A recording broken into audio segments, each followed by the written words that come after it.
binatang yang kamu korbankan itu sekali-kali tak akan pernah mencapai ridhonya Allah. Yang akan mencapai ridhonya Allah adalah nilai-nilai ketakwaan di antara kamu.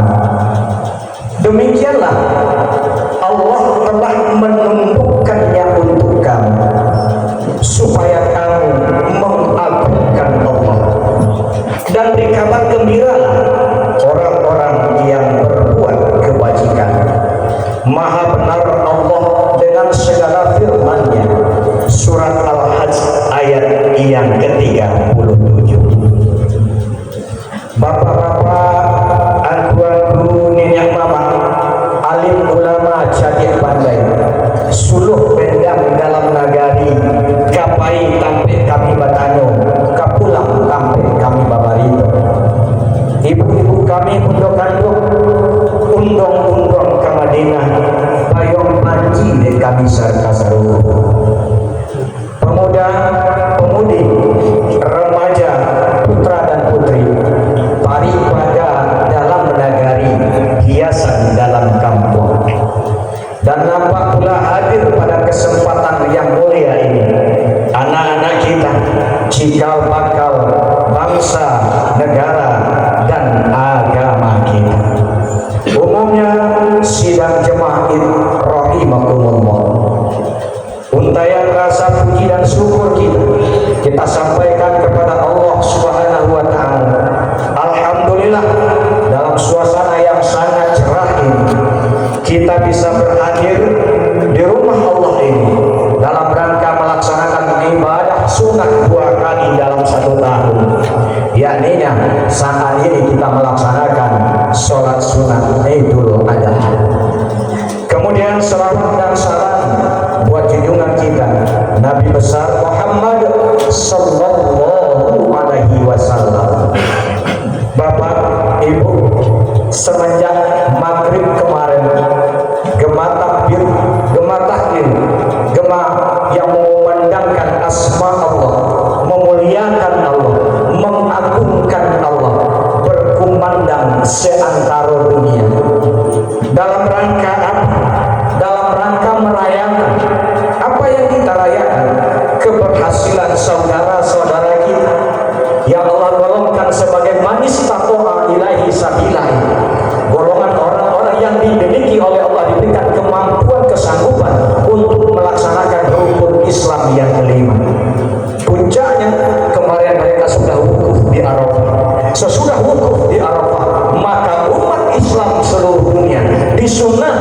untuk melaksanakan hari raya haji ini sebagai bentuk rasa kebahagiaan kita, harapan kita, doa kita, saudara-saudara kita itu, dan mungkin ada keluarga kita, ada mungkin tetangga kita, mungkin ada yang berada di lingkungan kita saat ini.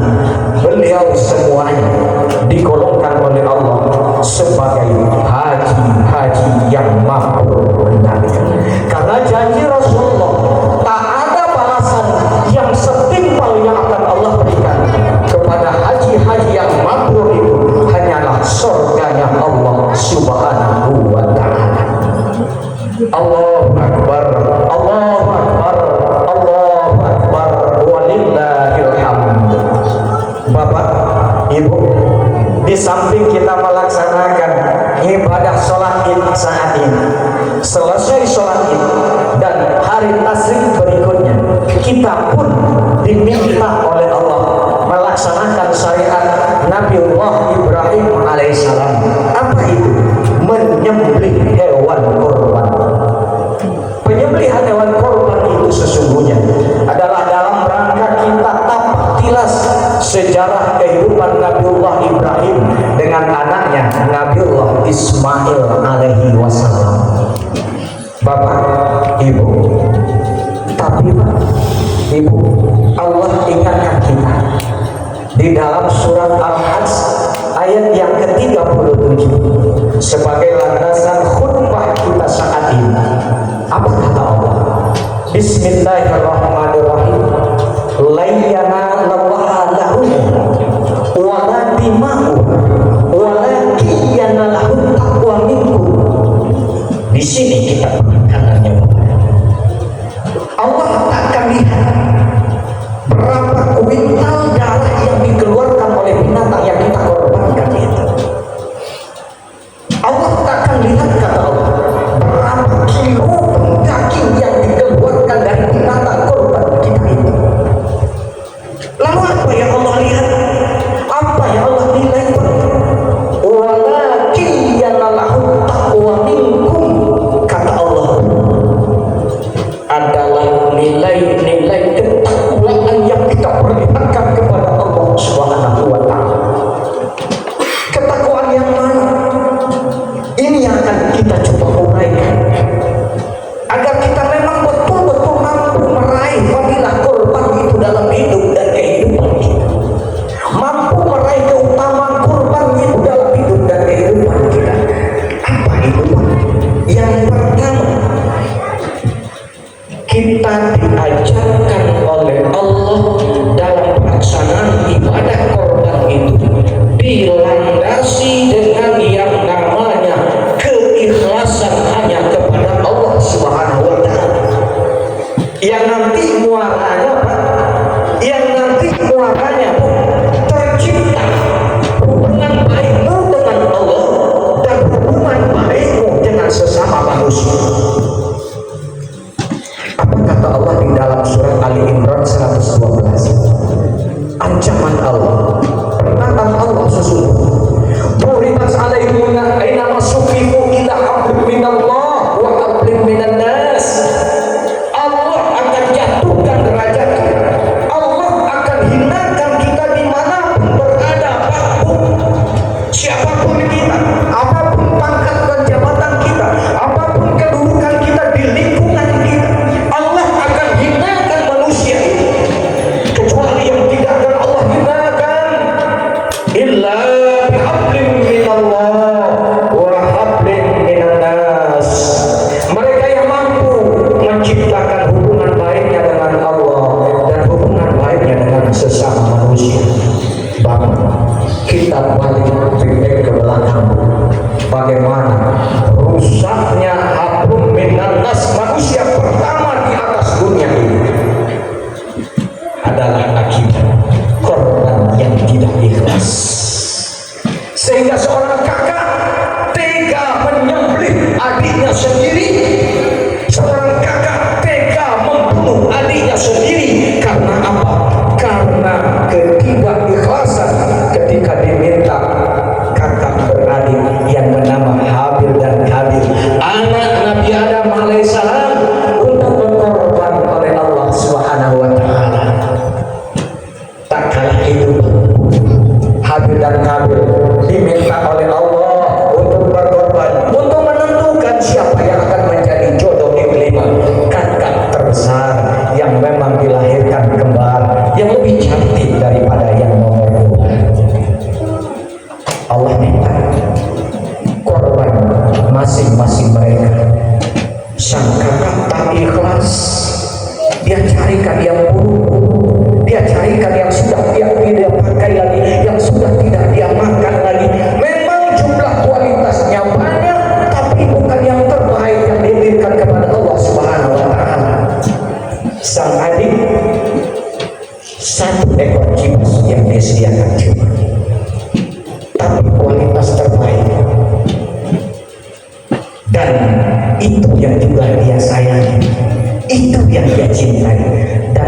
sedikit pun bambu tidak ada terbesit dalam sang adik itu.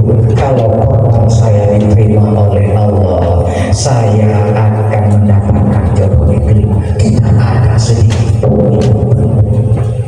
Alhasil korban sang adik yang diterima oleh Allah. Sang kakak tak mau terima, dia sudah memberikan terbanyak yang diberikan kepada Allah, namun dia tak mau terima. Akhirnya dia putuskan bukan hanya silaturahminya dengan adik, tapi dia putuskan nyawa adik. Dia membunuh adik, merusak abun minanas pertama manusia karena rekor korban itu. Tak juga jarang kita lihat pasca penyembelihan hewan korban, mohon antara panitia korban dan peserta korban tak terkunci. Antara peserta korban dan penerima daging korban tak tegur sapa lagi. Antara panitia korban dan penerima daging korban tak tegur sapa lagi. Karena apa? Karena ada sesuatu yang terganjal dalam hatinya. Padahal bapak ibu, korban itu sesungguhnya bukan hanya korban harta, tapi juga diminta korban tenaga, juga diminta korban pikiran, minimal korbankan perasaan kita. Apa perasaan kita? Mungkin saja karena kesibukan panitia yang sehingga ada mungkin kekurangannya. Jangan kita hujat mereka, jangan kita caci maki mereka. Rusak abominan nas gara-gara korban ini yang tidak diinginkan oleh Allah Subhanahu wa Ta'ala. Maka pada kesempatan ini khotib mengingatkan kita bersama, termasuk diri khotib sendiri, landaskanlah semuanya itu dengan keikhlasan.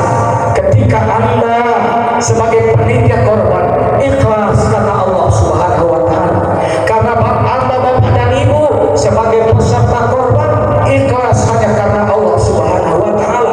Andai kata pun kita tak bisa korban tenaga kita, tak bisa korbankan pikiran kita, tak bisa korbankan harta kita, korbankan perasaan kita, ikhlas hanya karena Allah Subhanahu wa Ta'ala. Apapun yang diberikan oleh panitia korban, itulah yang sesungguhnya rezeki kita. Allahu Akbar, Allahu Akbar, Allahu Akbar, walillahil hamd. Yang kedua, bapak dan ibu, bagaimana sesungguhnya kita juga harus menyembelih sifat hewaniah yang ada dalam diri kita. Maka tadi bapak protokol kita nyampaikan, ajak kita untuk saksikan penyembelihan hewan korban kita di Masjid Al-Munawwarah itu. Dalam rangka apa sesungguhnya bapak dan ibu? Ini sunnah Rasul. Kita diperintahkan oleh Rasul untuk melihat binatang korban kita itu waktu disembelih. Apa tujuannya? Kita juga diinginkan menyembelih sifat hewaniah yang ada dalam diri kita. Adakah sifat hewaniah? Ada. Kalau tidak, Allah tidak akan nyindir kita dalam Al-Quran. Tak akan nyindir kita dalam Al-Quran. Apa sindiran Allah dalam Al-Quran? Ulaika kal an'am bal hum adall. Mereka sama dengan binatang dan bahkan lebih hina lagi dari binatang. Itu yang kita sembelih, itu yang kita habiskan saat ini. Sifat rakus, sifat tamak, sifat serakah, sifat tak peduli dengan orang lain, itu adalah sifat-sifat hewaniah yang ada dalam diri kita. Maka bapak ibu peserta korban, tolong juga sembelih sifat. Hilangkan rasa tamak kita, hilangkan rasa rakus.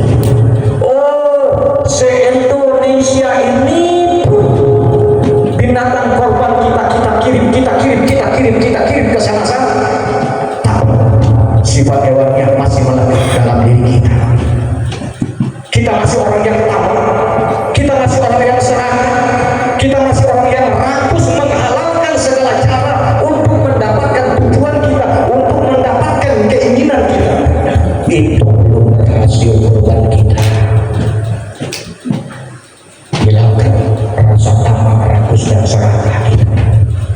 Allahu Akbar, Allahu Akbar, Allahu Akbar, walillahil hamd. Yang ketiga, Bapak Ibu, kita ambil iktibar dari bagaimana keberhasilan Nabiullah Ibrahim dalam menciptakan generasi yang tangguh, generasi yang hebat, generasi yang soleh.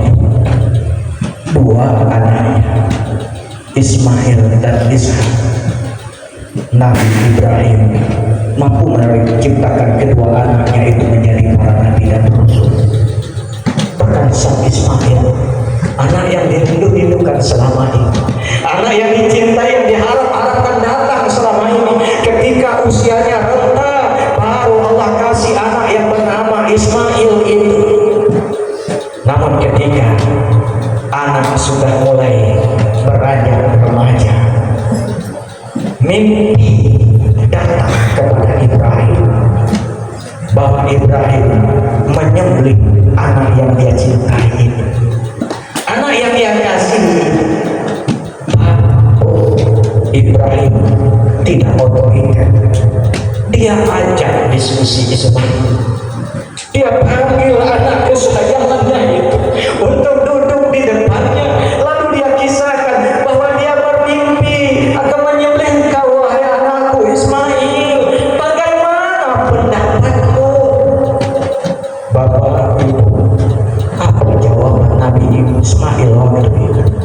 Satajiduni,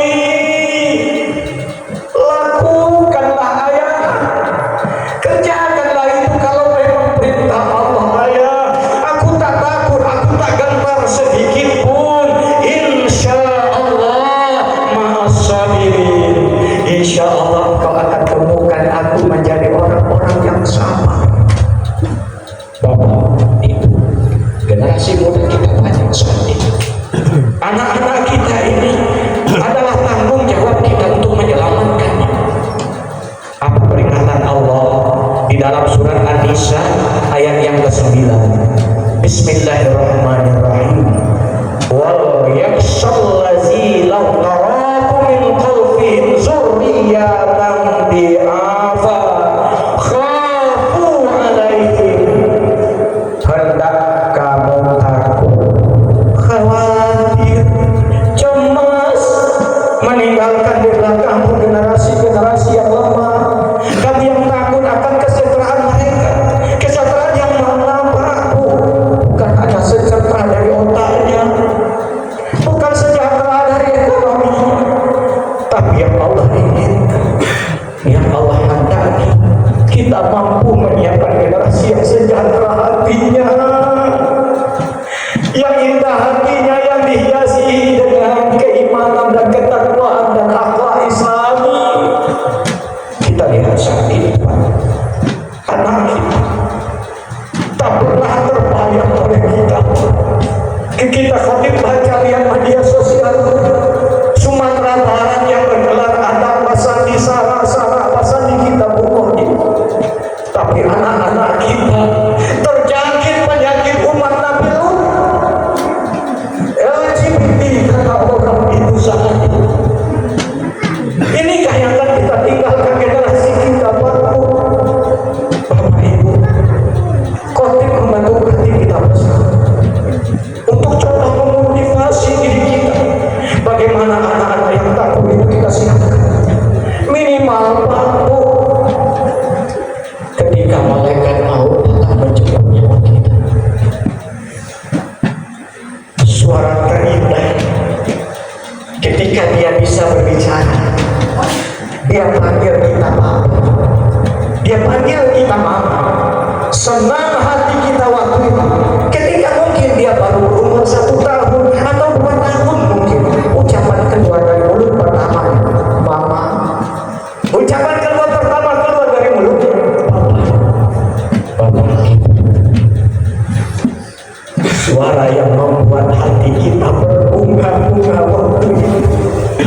Hendaknya juga berbunga-bunga hati kita ketika malaikat maut datang menjemput nyawa kita.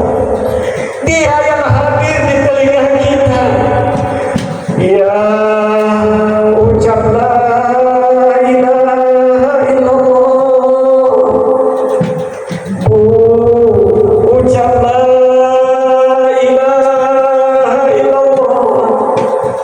Dia tahu dia akan kehilangan kita. Dia sadar dia tak akan pernah saksikan kita lagi di dunia ini. Tapi dia tak mau pula kita sesat dalam perjalanan kita. Dia ikhtiar, dia bahu-membahu membantu kita untuk bisa lulus selesai selamat dalam perjalanan terakhir kita. Dia ucapkan kalimat itu. Ya ibu, ucaplah ilaha illallah. Bapak ibu, tak jarang kita saksikan ketika malaikat mau datang menjemputnya lagi seseorang, ada tetisan air mata yang keluar. Bukan sebuah penyesalan itu, tapi ada sebuah kenikmatan. Dan bahkan Rasul mengatakan salah satu tanda orang yang istimewa ketika dijemput oleh Allah, ketika memang ada cinta tetes air mata keluar dari matanya itu ketika malaikat mau datang menjemput. Karena mudah-mudahan ada anak yang sudah siap untuk mendoakan dia yang tinggalkan. Karena bapak ibu satu jaminan Rasul, iza mata ibnu Adam yang kotor amalihi illa min salasin. Jika mati anak cucu Adam akan terputus segala amal ibadah kecuali 3 hal akan Allah putus-putuskan. Salah satunya adalah walidun sholihan, anak yang soleh yang mendoakan kedua Tuhan. Ibu, motivasi. Ketika orang memandikan kita, mengangkat jenazah kita harapkan pula ada anak kita yang ikut mengangkat jenazah kita. Ketika baju terakhir kita dipakai, yang pertama kain kafan itu, anak kita pun hendak kita harap ikutkan memakaikan kafan kita itu.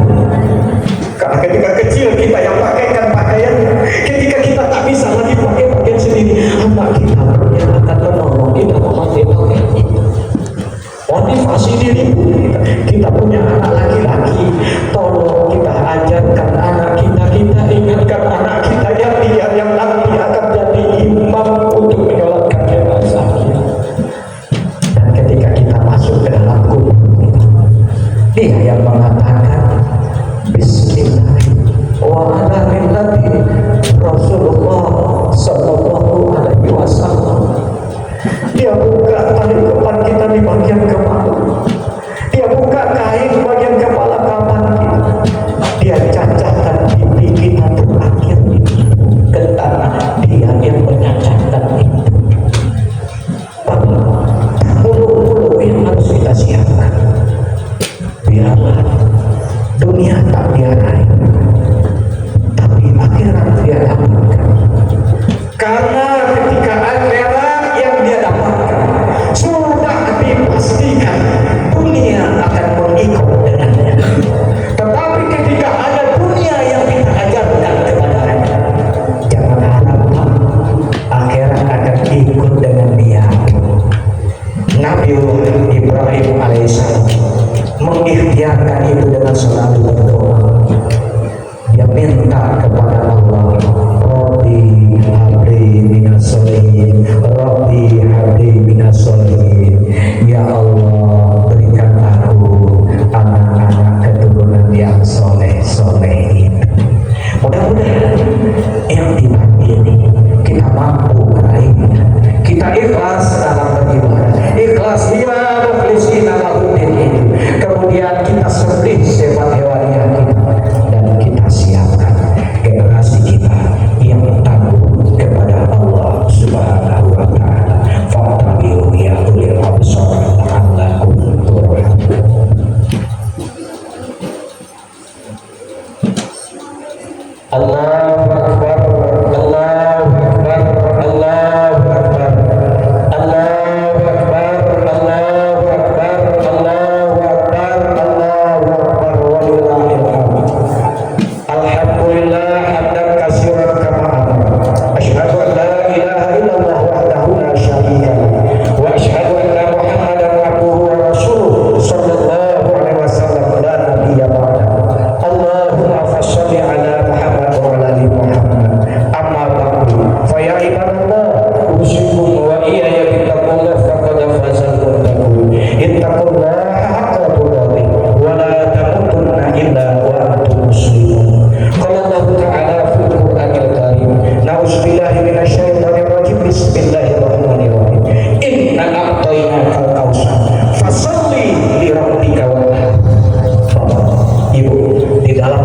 Al-Kautsar ini Allah mengingatkan kepada kita cukup banyak nikmat yang Allah berikan kepada kita.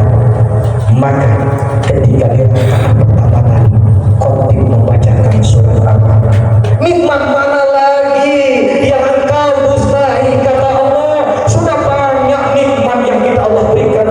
Allah tak pernah minta kita untuk menghitung-hitung itu. Andai kata Allah minta kita menghitung-hitung, apa kata Allah? La tuhsuha, kamu tak akan pernah sanggup untuk menghitungnya. Allah cuma minta kita untuk fasalli lirabbika wanhar, sholatlah kamu untuk mengingat Tuhan dan berkorbanlah. Bapak, Ibu, kita yang saat ini mampu berkorban, alhamdulillah, nikmat yang terbesar. Kita mampu melaksanakan perintah Allah. Andai kata belum mampu, kita niatkan untuk tahun yang akan datang. Tapi andai kata kita mampu saat ini, lalu kita tak berkorban, apa kata Rasulullah? Fala yang berkorban musolat. Jangan kau nanti sholat kami, kata Rasul. Anak kita yang saat ini sesungguhnya mampu berkorban, lalu kita tak berkorban. Di mata Rasul kita tak dianggap hadir di sini karena Rasul ingatkan para yang berkorban sholat. Jangan kau dekati sholat kami. Kenapa? Apakah itu untuk Allah? Bukan, untuk kita. Bahkan Rasul menjamin papanan itu satu helai binatang yang kita korbankan itu, satu kebaikan bulunya, satu helai bulunya, satu kebaikan untuk kita. Berapa helai kebaikan bulu-bulu binatang korban yang kita korbankan sampai detik ini, tak satu orang profesor, tak satu orang pun ahli matematika yang bisa menghitung bulu-bulu binatang yang dikorbankan. Itu yang Allah sediakan, kebaikan itu yang Allah sediakan. Kenapa kebaikan itu diberikan batu? Rasul mengajarkan 10 tetes darah pertama binatang yang kita korbankan itu jatuh ke bumi. Tetesan pertama darah binatang yang kita korbankan itu sebelum jatuh menyentuh bumi, kebaikan itu sudah Allah berikan. Maka wajar kita saksikan binatang kubur. Mintakan kebaikan untuk anak kita. Allah kan korban berhidupan. Mintakan kebaikan untuk keluarga kita. Mintakan keselamatan untuk mereka. Andai kata mohon maaf, ada keluarga kita yang terlibat narkoba, ada anak kita yang susah diatur, ada anak kita yang memang sulit untuk ditunjuk. Saksikan binatang korban kita, mohonkan kepada Allah dalam hati kita, ya Allah, berikan kebaikan itu kepada anakku, ya Allah, ketuk hidayah Allah itu dengan kepada anak kita agar Allah selamatkan mereka. Karena Bapak itu perjuangan mereka lebih berat dari perjuangan kita. Ikhtiar kita cuma mengetuk rahmat Allah. Seperti Nabi Nuh alaihissalam ketika anaknya Kan'an tak bisa patuh, tak mau mengakui ayahnya seorang nabi, tak mau mengakui Allah itu Tuhannya. Kan'an bertemu oleh Nabi Nuh di tengah perjalanan ketika banjir bandang terjadi. Ikhtiar terakhir dilakukan oleh Nabi Nuh. Dia tetap ingin mengetuk hidayah Allah untuk anak itu. Nah, naik sini nak. Akui Allah Tuhanku nak. Akui ini urusan Allah nak. Naik tobat kau minta ampun kau kepada Allah nak. Naik ke sini nak. Insya Allah kau akan selamat denganku. Nabi Nuh tetap ikhtiar walaupun anaknya nampak sudah akan mati ditenggelam oleh lautan banjir bandang itu. Kita bagaimana? Anak kita tak bisa kita atur. Iya mungkin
anfusana wa illam taghfir lana wa tarhamna lanakunanna minal khasirin.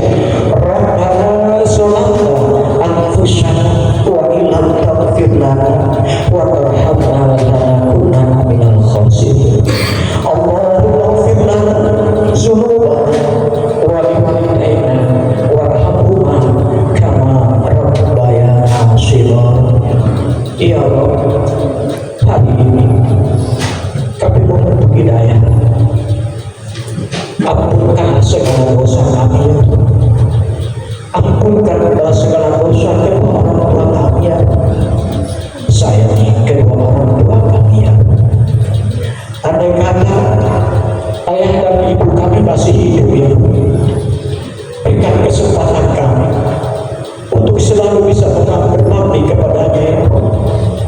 Berikan kesempatan kami untuk bisa membisikkan kalimat la ilaha illallah di telinganya ya Allah. Izinkan kami untuk bisa mengantarkannya keselamatan menuju ya Allah ya Arhamar Rahimin. Ya Rabb, andai kata ayah dan ibu kami sudah meninggal dunia, sayangi mereka ya Rabb. Jadikan kuburnya sebagai taman-taman surga ya Rabb. Dekatkan ayah dan ibu kami dengan Engkau ya Rabb. Selamatkan mereka dalam perjalanan mereka ya Allah ya Arhamar Rahimin. Ya Rabb, kami saat ini juga sebagai seorang ayah, kami saat ini juga sebagai seorang ibu yang memiliki anak dan keturunan. Ya Allah, jauhkan anak kami dari segala penyakit wasiat itu ya Allah. Jauhkan anak kami dari segala penyakit LGBT itu ya Allah. Jauhkan anak kami dari segala perbuatan maksiat ya Allah.